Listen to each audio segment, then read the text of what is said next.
treinamento.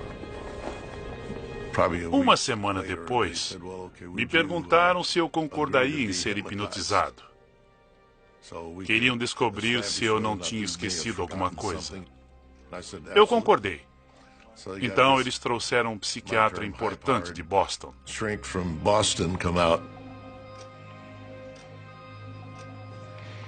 Mas ele não conseguiu me hipnotizar. Ele ficou sentado falando comigo normalmente, e eu continuava sendo como sempre fui, e ele não conseguiu me hipnotizar. Uns dias depois, um cirurgião da Lockheed chamou e perguntou se eu permitiria que me aplicassem pentotal de sódio. Eu disse que sim, e faria sem problemas. Eu disse à minha esposa que estava indo para Lockheed trabalhar. E ela disse, é domingo, você nunca trabalha no domingo. Eu disse que era um dia especial e ela concordou. Às 6 da tarde, eles me levaram para casa e eu ainda estava sob a influência do pentotal de sódio. Eles me puseram na cadeira da sala de estar, se despediram e saíram. Não falaram nada para minha esposa. Tinham levado meu carro, deram a chave. Ela ficou uma fera.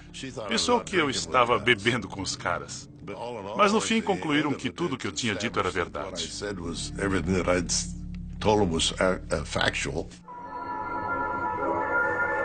Quando uma bomba assim explode perto do solo, dezenas de milhares de toneladas de...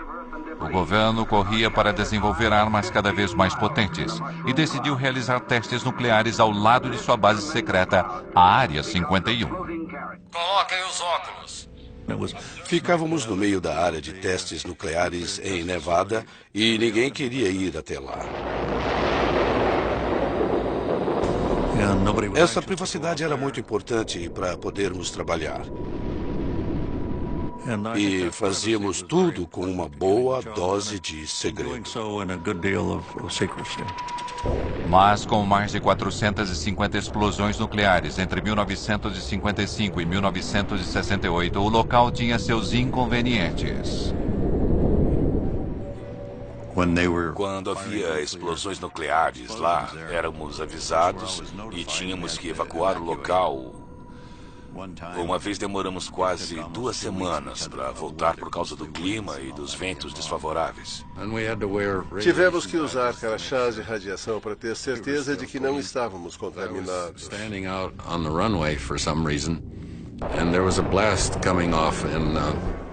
Eu estava na pista de decolagem e houve uma explosão em Yucca Flats. E eu vi ondas no solo vindo na minha direção. O solo subia e descia. Foi uma explosão subterrânea. Era inacreditável ver aqueles círculos no chão.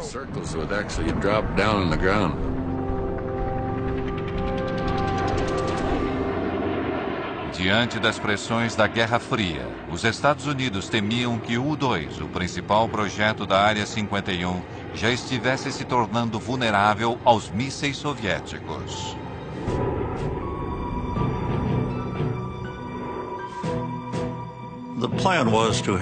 O plano era ter uma aeronave tripulada sucessora do U-2, com menor vulnerabilidade e maior capacidade. Pouquíssimas pessoas na CIA sabiam disso. No final dos anos 50, a Área 51 tinha um novo projeto ultra secreto. Em 1958, comecei a trabalhar no que era chamado de Oxcart. Em 1960, me avisaram que eu tinha sido selecionado para uma espécie de programa de astronauta. Era uma aeronave que propusemos à CIA, que iria voar em altitudes muito elevadas, cerca de 27 quilômetros de altitude. A intenção inicial era voar o mais rápido e o mais alto possível, dificultando ao máximo a detecção de radares. Voávamos tão rápido que, se você estivesse na Califórnia, voando no sentido norte-sul, e fizesse uma curva naquela velocidade e naquela altitude, não ia continuar no estado da Califórnia. Era tão rápido que você sairia do estado. Durante a Guerra Fria, informações eram tão poderosas quanto armas. O Oxycart deveria ser a grande ferramenta de espionagem americana. O primeiro avião invisível do mundo voaria mais alto e mais rápido que um míssil. Milhares trabalharam no projeto do avião nas instalações da Lockheed em Burbank, na Califórnia.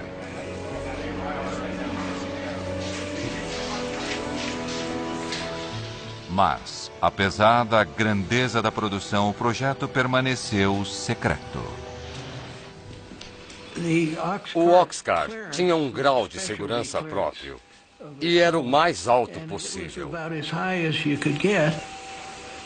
A aeronave precisava suportar as temperaturas geradas pelo atrito do ar durante um voo através da atmosfera a 3.200 km por hora. O Oxcart tinha 93% de titânio, um material que nunca tinha sido usado num avião. Para conseguir o titânio, era preciso fazer um acordo com a União Soviética. A forma como a CIA trouxe esse material da Rússia, pelo que sei, até hoje é segredo. Não sei como fizeram isso, não sei quem fez. Mas recebemos o titânio de que precisávamos.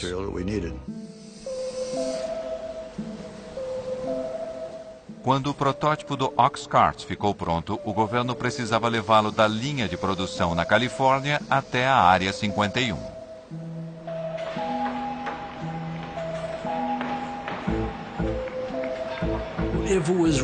Se fosse redondo, iam colocá-lo numa caixa quadrada. Se fosse quadrado, iam colocá-lo numa caixa redonda. Era muito longo e as asas muito grandes. Assim, as partes foram separadas e levadas de Burbank até o Lago Groom. Ninguém quer uma carreta larga numa estrada movimentada. Então, era feito sorrateiramente, quando não tinha ninguém por perto.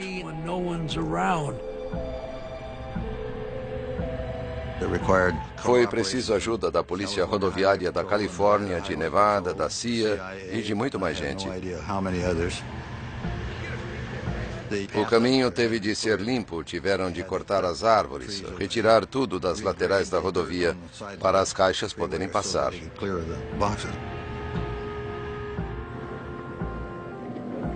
Eles não podiam saber o que estava nas caixas, mas tinham de saber que era uma coisa que tinha de ser protegida e mantida em segredo. Foi uma operação bem grande para levá-lo até o Lago Groom.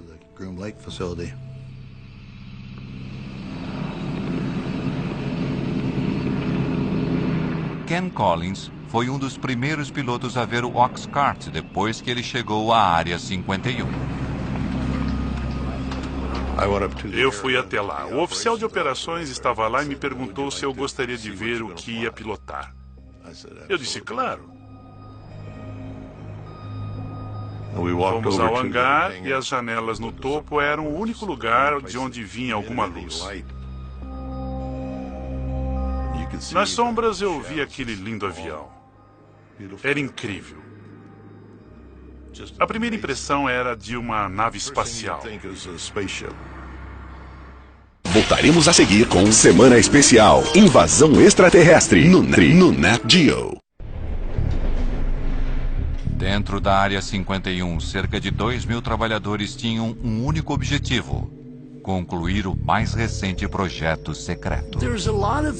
Tinha muitas coisas que as pessoas não precisavam saber. É por esse motivo que existia tanta mística em torno da Área 51. Eles não sabiam o que estava acontecendo.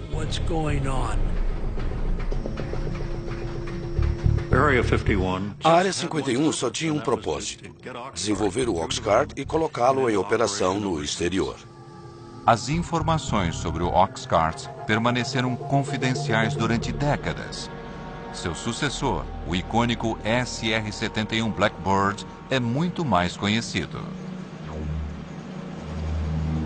Mas atualmente, detalhes sobre o Oxcart finalmente estão sendo revelados.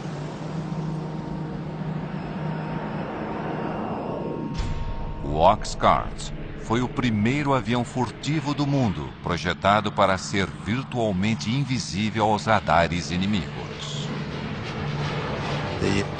Nos testes de que participei, o avião sobrevoava uma estação de radares.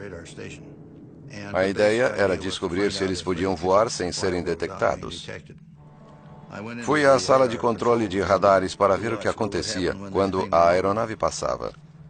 Eu estava lá e ninguém conseguia ver muita coisa acontecendo.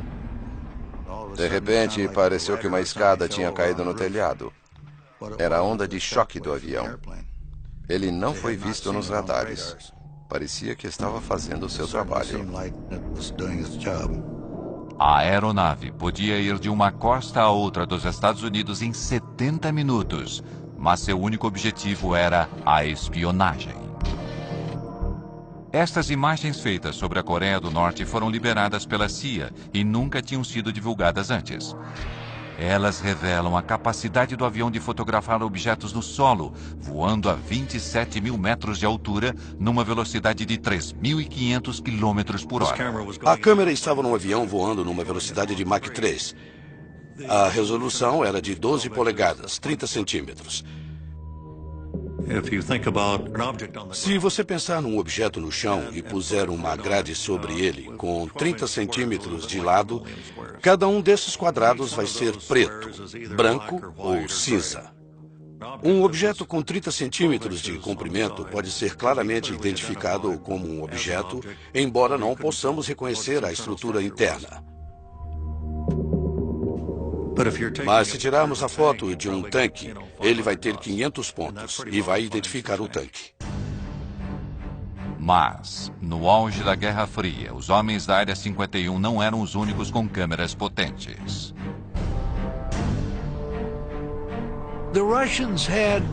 Os russos tinham de 4 a 6 do que chamávamos de latas de cinzas.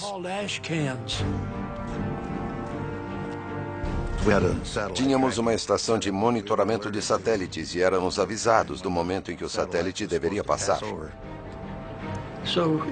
Quando se aproximavam da nossa região, fechávamos tudo. Tínhamos galpões de emergência. Se um avião estivesse a céu aberto quando o satélite estivesse se aproximando, era rapidamente levado para esses edifícios. Mas, às vezes, um modelo do Oxcart era colocado sobre um pilar para que suas propriedades furtivas pudessem ser testadas. E com os soviéticos espionando do alto, isso representava um problema. Era muito difícil disfarçar um avião em cima de um poste quando o satélite passava. O pessoal da segurança não queria que eles vissem. Não tínhamos outra opção a não ser tirar a maquete de lá e colocá-la no hangar. E depois colocá-la de volta no lugar.